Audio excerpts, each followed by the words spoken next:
believe and dream, you'll take it higher. We take it higher. There's only one way and it's now or never. Heavy is the head on the shoulders wearing the crown. Forever. All that we've done, I guess we can look back on it now. I wonder, or we can keep going on the road. They're relying on us, so we're making them proud. This is our sound. Eastbourne Borough play in National League South. It is the 6th tier of English football. There's 72 clubs in the National League, which is the grassroots end of football that feeds into the main 4 leagues. I think less than 5 make any money. Simon Leslie is a successful entrepreneur and businessman. In June 2023, he took ownership of Eastbourne Borough Football Club. I'd always wanted to own a football club. When I arrived here, they just said, you can do anything, it's a blank canvas.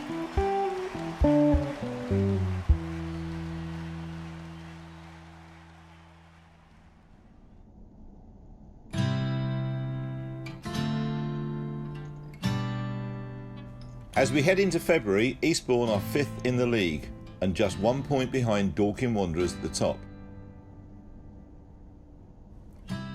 The next match on their long journey in National League South is against Torquay United, and that means an overnight stay in Devon. Obviously top of the table clash, the league's very tight, but we're very confident in the position we're in. We're in a mindset at the minute where we're taking every opponent the same, whether it's bottom of the league or top of the league, and we go into it really confident. Last season we had to win every game to stay up, so we're going into the season now with a mindset of can we go and win every game. We're confident minimum we can hit playoffs, which that has given us now the licence to say, right, we've got a certain amount of games within this 16 games that we want to win, and we're going to go and try and take risks to win every game, and that's the focus. Having the opportunity to come away and do the travel the day before the game is a bonus, but there's a lot of teams in this league that do that now, so the actual marginal gains have come down. They've disappeared to what they used to be in non-league. In pre-season, I kind of said in all my interviews that no one's going to run away with the league. It's going to be super tight. I didn't expect it to be this tight. Good lad. Yeah, I know, right? Yeah. I think all the teams at the top have put good resources in. There's people up there that have spent big money in terms of bringing players from the Football League in. There's a lot of quality, a lot of good coaches, and it's showing in the points differences between the top 7. We believe in the first part of the season, if we would have scored more goals, we'd be top now, because we've not conceded a lot of goals, we've not lost a lot of games, and for us, the last part of the season, the final part of the season, will be turning draws into wins, and if we can do that, we'll ultimately be successful. Matchday preparation starts early for Adam and the team. Eastbourne are now entering the business end of their season. So important, back 3 are narrow, hold it there. The positioning now of U4 is vital. Don't come too deep, don't go onto the last line and be marked, all right? We've got to cause their fullbacks a situation where they don't want to jump because of your 2 positioning, and when they do jump, they're leaving massive space down the side. Torquay United will ask questions of their credentials to be National League South champions. Today's game could prove pivotal to Eastbourne's season. This is our perfect picture. Once we get it through, Kai Courtney, last line, low crosses, the last yard, make sure we're aggressive. Create carnage. Let's go and win every game. Let's go and risk winning every game. Because I think we're good enough to go and win as many games as we want. Agree? Big thing today, fellas, is you believe. Believe in your mate, believe in each other, believe how good we are as a team. When we do what we do, no one can touch us. Yeah, believe how good you are, and the 3 points will be ours, I promise you. Yeah, let's go straight on the pitch. The squad has been refined over recent weeks. Players have arrived and players have departed. In an amazing deal, Braden Johnson was sold to Middlesbrough. It's now down to the current squad to deliver. I had a focus kind of Christmas time that going into the last run of games, I wanted to funnel the numbers down. I think in this time of the season, you need everyone on the same page. So the guys that weren't really getting a lot of game time, we let go out. And then I just felt, even though we were in a good position, it still comes with a pressure to win, and that can be carried by the group that's already here. So we brought 3 young players in and they've added a new attitude to the group and it's enabled us to kick again. And I think that'll be the key from now to the end of the season.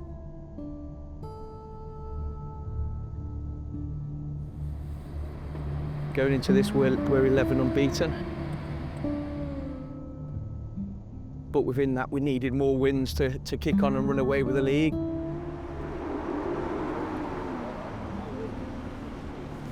If somebody can do that, they'll be the guys that will win it. Our aim now is to turn draws into wins.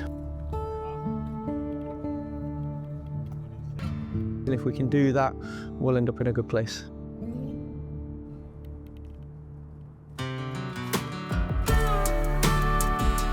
It's a cold and grey day in Devon as they finally arrive at Plainmoor, the home of Torquay United. From the age of 3, I used to stand on a vegetable box down there, and when I got to my teens, I used to stand on that end, which was the mini stand where all the teenagers used to go. And as I got older, I went over to the pop side and have followed Torquay United home and away most of my life. It's in our family's blood. Michael Westcott is co-chairman of Torquay United. He is a member of the Bryn Consortium Group. A year ago, this club, after 125 years, could have gone into oblivion, and I felt that I could help rescue it, first and foremost, and set it on a completely new course. How much do you love this thing now? I think it's in your blood, isn't it, really, from being a little boy to nowadays. I feel like a little boy at times now. Neil Warnock is a football advisor at Torquay United. He is also a non-executive director of the club. I like every level as well. You know, I like the grassroots right up to the Premiership, and not a big fan of VAR, but other than that, you know, coming to a place like Torquay has really given me a lift. The fans are what I call bread and butter, and I've really enjoyed it. It's hard to get completely out of your system when you retire, but I'm really filling the void here. I think benefactor ownership is ruining football, and that's not what we are. We don't see ourselves as benefactors, we see ourselves as custodians of a very precious community asset which needs to reflect the values of the community that it serves. The Bryn Consortium took ownership of Torquay United in May 2024. It is comprised of 9 individuals who are passionate about Torquay United. I think Simon's on the right path. I think that we all have to go down that path of achieving sustainability. And God bless him for the investment that he's put into his club. I've always thought you must be an idiot to take up by a football club, because there's only one way going, you know, but you've got to admire somebody like that. I'm not sure I want to put £2 million of my money in to Eastbourne or anywhere else, if I'm honest. I hope Eastbourne do really well. Not when they play us, obviously, but I think the way that he set his stall out, I think you've got to admire it. I would think that he's probably thinking, how do I grow my fan base? I see the attendances that Eastbourne gets, and I'm thinking, how is he making the numbers add up? But I suspect that Simon's a dog with a bone once he gets hold of it.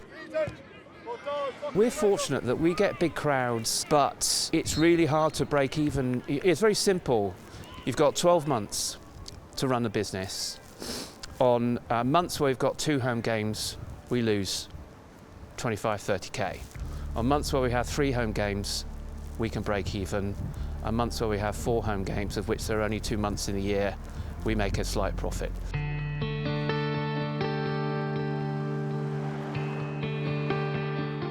I've done well out of the game, and I've had 1,627 games. I don't think you get many more than that, so it's nice to put a little bit back. The thing about this level is, it's an honest level. I don't see too much diving around when you breathe on somebody like you do bloody Premier League. It's got a disgrace now, hasn't it? The genuine lads here, they go for the ball and the tackles, and the referees appreciate it. So, long may it continue. Football deserves to be run responsibly, because at the end of the day, it's at places like this where I made memories with my grandfather, and there's thousands of dads and granddads here that have made precious memories over the decades, and that has to continue. And so we've got to find creative ways that we can run this in a sustainable fashion, because none of us want to tip good money out of bad into a business or a club that can't ultimately stand on its own 2 feet.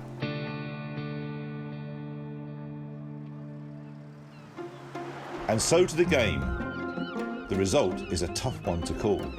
Right, go for it. Right, Declan, into me, right? My name's Declan. My name's Declan. Not so loud, okay?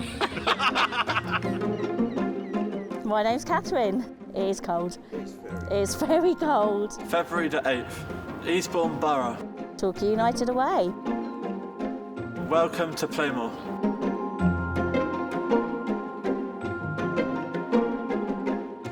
Played 29th. Play 30. Won 14. 115. Drawn 10.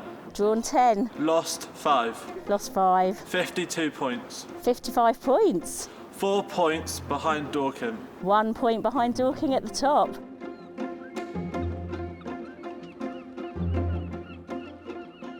We are in the promotion mix. We're in the promotion pit. Game 31. Our biggest game of the season. 16 games to go. Come on, United! Come on, the Borough. It's a long way from Eastbourne to Torquay, but the loyal Borough fans have made the trip west, knowing that a win can take them to the top of the National League South table. In Adam Murray, they trust. Now, it's down to the players.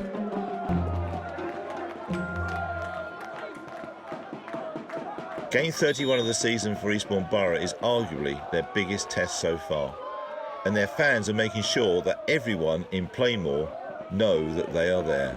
I tell you what, in our cold down in Devon, the best thing is a cup of tea, mate. We're playing well. We're not a bad side, Torquay.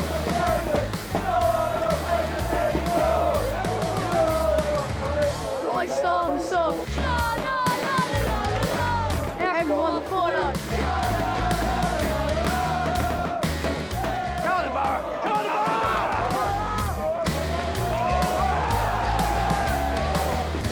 There is nothing to split the two teams in the first half.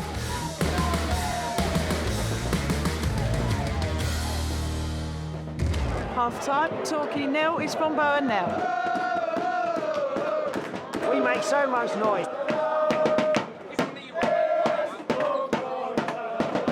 I bang that drum all day long. Keep coming up in the second half. Best thing is Borough win and go home with 3 points. Hey! A golden chance for Eastbourne to take the lead. I reckon it's going to be 2-0 to Eastbourne. They are dominating the second half.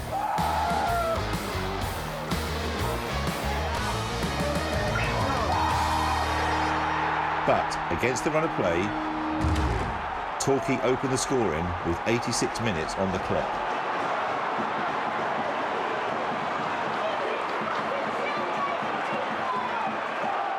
$500-mile round trip. A second goal in injury time seals the deal for Torquay. 10 hours in the car.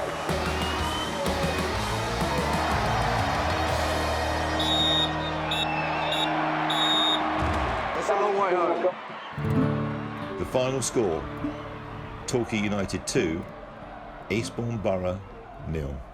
For us today, we've come out of it with nothing on the board where I felt we deserved something. We've probably had the best chance of the game, we had the best control of the game, and we've conceded from a set piece, so really disappointed in the way the first goal was conceded. Second goal I take, we're playing with 6 up front, so that's the risk.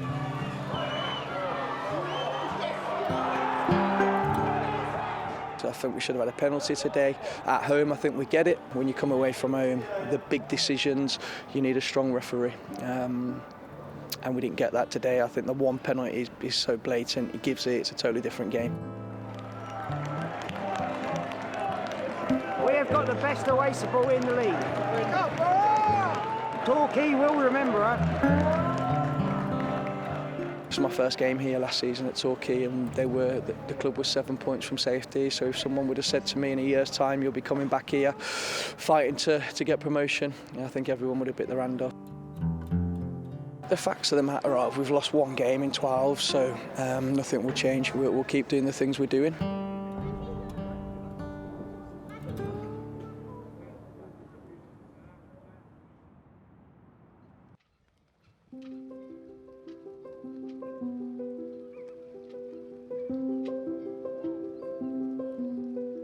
My name is Betsy Tuffrey. I'm a sport and exercise psychologist. I've been at the club now for a few months, since November, helping players and staff to perform mentally at their best. I initially had a conversation with Simon to try and extend what he was trying to do with the club. Actually quite rare for a National League club to have a psychologist in situ. So it's great that the club are so forward-thinking in that respect. This is the most brutal. You know, I run a sales organisation here, which is quite tough. But football takes it to another level of brutality, of where 1 minute you're flavour of the month, next minute no one's talking to you. 1 minute you're on the starting lineup, next minute you're sitting in row Z, you know, watching the game. That's hard to deal with. You start to recognise maybe differences and nuances between players.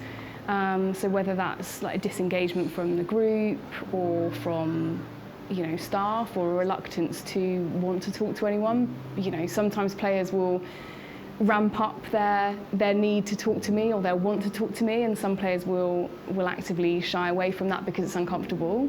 So whether that's dealing with a particular moment in play, whether that's, you know, finishing for a striker or being worried about making mistakes, those conversations that I have around those performance barriers can hopefully help them to perform at their best and deal with things when they go wrong. That's part of my skill set, to recognise those small changes or big changes with players. You look at somebody and say, look, if they're not performing well, they can't perform well at work.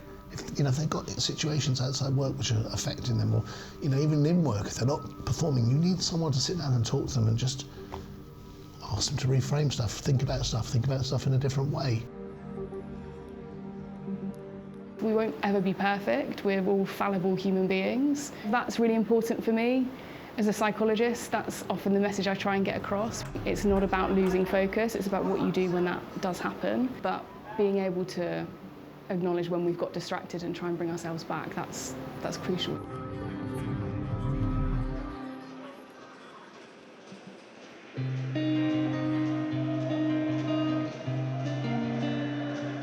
Three days after the Torquay United defeat, Adam and his team has the chance of returning to winning ways. It's a perfect February winter evening as they welcome Hampton and Richmond to the Reach TV Stadium.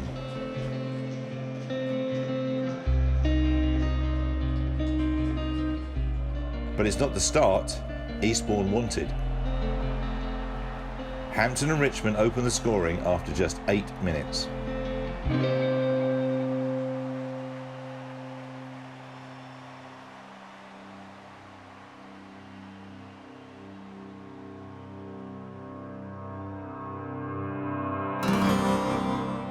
But it's not too long before Eastbourne score.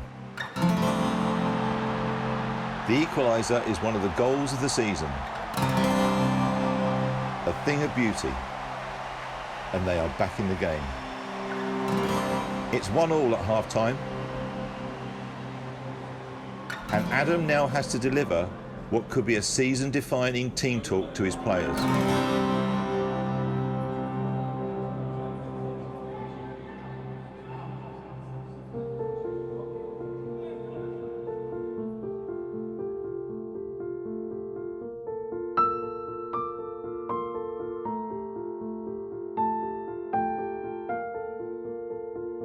Adam demanded a fast start to the second half.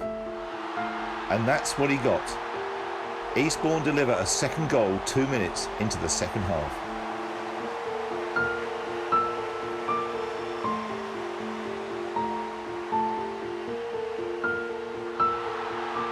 And the match is firmly put beyond Hampton and Richmond just 5 minutes later.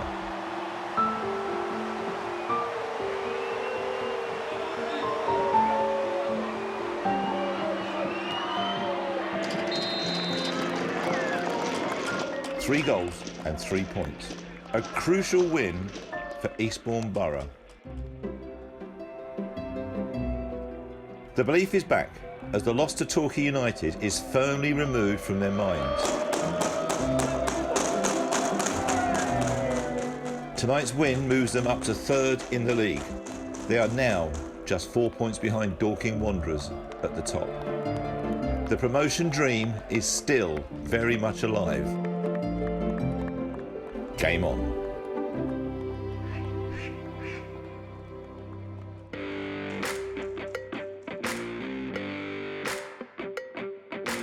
It was a rubbish weekend. I thought we'd nailed it on Saturday. They're trying to win a league, and so it's going to be a tough game. They were much more experienced than us. They did us, really.